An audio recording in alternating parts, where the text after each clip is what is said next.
Good evening, Debt 3. I'm Cadet Gumpin, and I'm going to be running you guys through the basics of land navigation. So what that's going to include is learning how to read your map, learning how to use your protractor, like this one right here, learning how to plot your points, which I'll be giving you guys in just a second, learning how to calculate your grid azimuth and your magnetic azimuth, alongside using your magnetic compass like this one right here. So first, what I want you guys to go ahead and do is write down the grid coordinates that I'm going to give you. I'm going to go ahead and write them down here, but it would be really beneficial for you to go ahead and write them down in your notebooks just so that things are organized. So what I went ahead and did is I wrote down point 1 and point 2 just on the map so you guys can see it while I work with you. And now we're going to be working on plotting the points. So we're going to be working with point number 1 right now. So we're going to be working with 8-digit coordinates. So it's kind of overwhelming. There's a lot of numbers going on right here. But what we're just going to do is we're going to go ahead and take this grid coordinate, just split it in half, okay? Because this first coordinate, this first half is going to be your x-axis, and the second half is going to be your y-axis. So what I want you to notice is these numbers going horizontally across your map are going to be your x-axis, right? The ones going this way. Now the ones going vertically on the side of your map going up and down, those are going to be your y-axis is when they go up and down, okay? So notice how there are only 3 numbers for your x-axis, alongside only 3 numbers for your y-axis. And you're probably wondering, okay, why is my grid coordinate 8 numbers, whereas, you know, the coordinates I'm seeing here are only 3 numbers each? Because what I want you to look at in your coordinates right here is just the first 3 numbers in your 8-digit coordinate, because that's going to be, hey, your baseline for that x-axis, and then this is going to be your baseline for your y-axis, okay? And these little tail end numbers on the end, that 4 for the x and that 2 for the y, those are basically going to be calculated using your protractor because they're more specific points. What I want you to remember is the larger the grid coordinate, typically the more specific the point that you're going to be finding. So what I want you to go ahead and start with first for point number 1 is find 7, 4, 8. There it is, right on the x-axis. Now I want you to find 8, 9, 7 for your y-axis right here. So where do they intersect? Right here, right? That's your baseline, but that's not your point. You're not done finding your point just yet. Now to use your protractor, you're going to find the triangle that basically fits and coordinates with the sizes of the grid that's given you on the map. Notice how this Papa triangle is way too big. It accounts for multiple squares. It should only account for 1. So you got to find Goldilocks. This is going to be perfect. Use the tick marks, not the size of the triangle. Notice how whenever I line this up on the grid, that triangle extends just a little bit past those grid lines. Ignore that. It should be in alignment. It should be in alignment with the tick marks here on the protractor, okay? So, like I'm saying, we're going to find 7, 4, 8. We're going to find 8, 9, 7. That is our base. That is not our complete coordinate. So what I want you to do, find that right triangle. Go ahead and line it up on the grid lines, not alongside the paper lines, on the grid lines. Line up those black lines. You're going to find that little base right there in the corner. Now when you're working with your protractor and when you're reading coordinates, you're going to work right and up, okay? So, see how with your x coordinates right here for point number 1 is 7, 4, 8, 4? Right. Well, you found your base of 7, 4, 8, but you got to move it right 4 tick marks. So you're going to move it 1, 2, 3, and 4. But we're not done yet because you still got 8, 9, 7, and that goes up 2 tick marks. Now you're going to count up from here 1, 2 tick marks.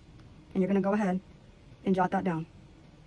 And that is how you complete or plot a point, because that will be your complete coordinate. Your point number 1 right here, that's your 7, 4, 8, 4, 8, 9, 7, 2 coordinates.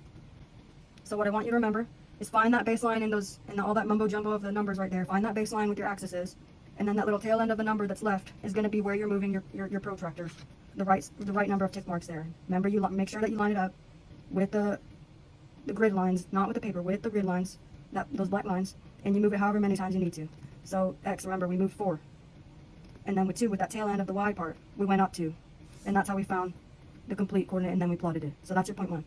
Now I'm going to go ahead and work with you on point 2. So we've got 8 numbers once again.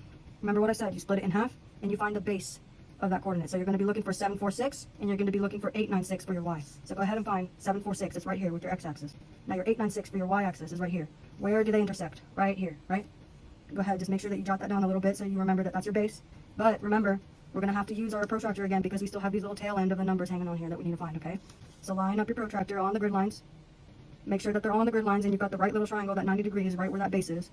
Those zeros, those on that dot that you put. And then so for the x part, we're going to have to move over 2. You're going to slide to the right 2 tick marks and you stop at 2. But we still have to go up 3 points. So you're going to look at this side now and go 1, 2, 3. Right there is where our coordinate's going to be. And that is literally it for plotting your points. So this will be point number 2. That's 7, 4, 6, 2, 8, 9, 6, 3. So that is how you plot your points with an 8-digit coordinate. Now we're going to be working on calculating our grid azimuth and our magnetic azimuth. So what exactly is a grid azimuth? It's basically a line or reference point from point A to point B according to your flat map. So everything that you're seeing here is basically going to be used to calculate that grid azimuth. Now your magnetic azimuth is basically a line or reference point from point A to point B accounting for the curvature of the Earth. Because when we're trying to get from point A to point B, the Earth isn't perfectly flat. we have to account for the curvature of the Earth, which is usually going to be in that area denoted by the declination diagram here in the corner. And we're going to work on that later. So, from point A to point B, from point 1 to point 2, we're going to be working on calculating that grid azimuth. How are we going to do that? So we're going to take anything with a flat edge, preferably our protractor, and we're going to run it through the middle of point 1, all the way towards the middle of point 2 over here, right? What you're going to do after that is you're going to run a line, a very long line, going way past point 1 and point 2. You're going to run it through the middle of both of them, all the way, just a little bit longer. Why we're doing that is because with your protractor, these numbers on the inside that you're seeing here, those are going to be your azimuth. That's going to be your azimuth. But in order to reach that, we're going to have to make the line a little bit longer.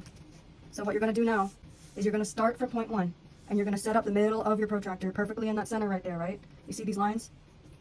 It's going to be perfectly centered. Make sure that it's in alignment with the grid here on your map. So once that's perfectly set up from point 1, the center of point 1, you're going to go all the way over here. See how it goes to point 2 here, right? All the way to point 2. You see these numbers on the inside? Notice how the line runs through one of these lines, and there's numbers here. It looks like it's running through approximately 247. So that is your grid azimuth. That will be 247.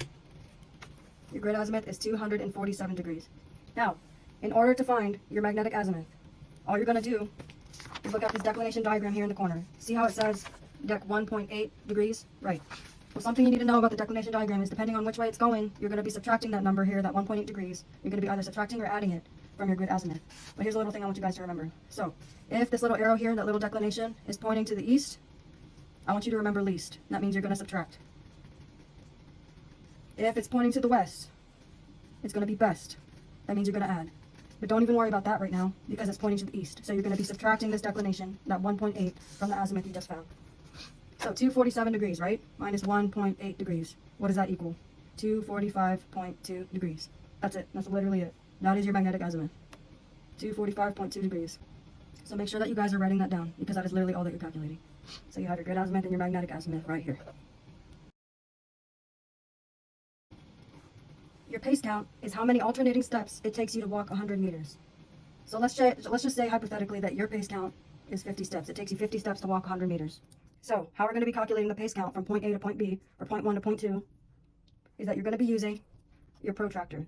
So notice how all these tick marks basically start from 0 to 10, right? That's going to denote 100 meters according to this grid map that we have here. Now I don't want you to exceed past this line here. You see how the triangle goes way past that 10 mark? Ignore that. I want you to only focus on using those tick marks. That's the correct measurement, okay? So what you're going to do is you're going to set up that line here of those tick marks. You can pick any one, doesn't really matter. Go ahead, just use this though. Set it up on that line with that corner of the triangle sitting right on top of that point number 1, and line up that black line. Now, anytime that you hit 10, right here, not the edge of the triangle, that 10 tick mark, you're going to go ahead and write a little line right here. That's 100 meters. From here to here is 100 meters. But you're not done yet. You got to figure out all the way to point 2, right? So, when you hit that 100 meters, go ahead and move that protractor onto the same line of that 100 meters, line it up, find that 10 tick mark again, write it down. Now from here to here is 100 meters. All the way from point 1 to here would be 200 meters in total. You still got quite a bit of steps here left though. So line up your protractor. It's going to sit roughly around 4.5 here. So in total, you stepped 100 meters, 100 meters, and then approximately 45 meters. So you're going to add that up. We're going to have to set up a little bit of a ratio here. You're going to find x, right? So to step 100 meters, it takes you 50 paces, right? You're going to have to do a little bit of math here.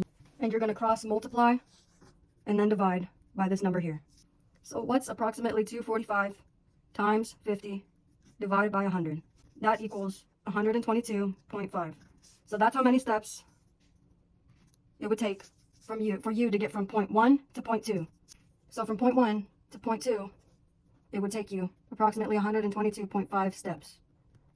That's how you're going to be calculating the pace count. You're going to have to, unfortunately, do a little bit of math here. So for every 100 meters, let's pretend that you have 50 steps, okay? And whatever you find or you add up using that protractor like we just did, like we had around 245 meters in total, you're going to do that cross multiply and divide, okay? And then that's how you're going to find your x, or your pace count. So by the end of this, you should know how to plot your coordinates, calculate your grid azimuth, your magnetic azimuth, as well as finding your pace count. So when you guys are showing me your answers, this is basically how I want to see you guys set it up and make sure it's organized. It's definitely going to help you when you guys are setting up your maps. But you're going to have your coordinates written down. You're going to have your point 1 to point 2 or whatever, your point 2 to point 3, whatever, as long as I'm seeing your grid azimuth here, minus the math you're doing from the declination diagram, and your magnetic azimuth here, alongside your pace count and what your totals are. Of course, it's not really always going to be perfect. Do your best. But that's what I want to see from you guys this week, okay? Now, for the compass use, let's say that we're standing currently right now here at point 1. What I want you to go ahead and do is using the center hold method. What that's going to look like is you're literally just going to go ahead and keep that compass right here flush against your chest. Some of you might have a bubble here on that compass. Some of you don't. Keep it as level as you can. But basically, you're going to keep it level right here at that center hold, and you're going to find north. Do you see that green arrow? Not everybody's is going to look the same. Usually, it'll be pretty obvious with that arrow where north is going to be.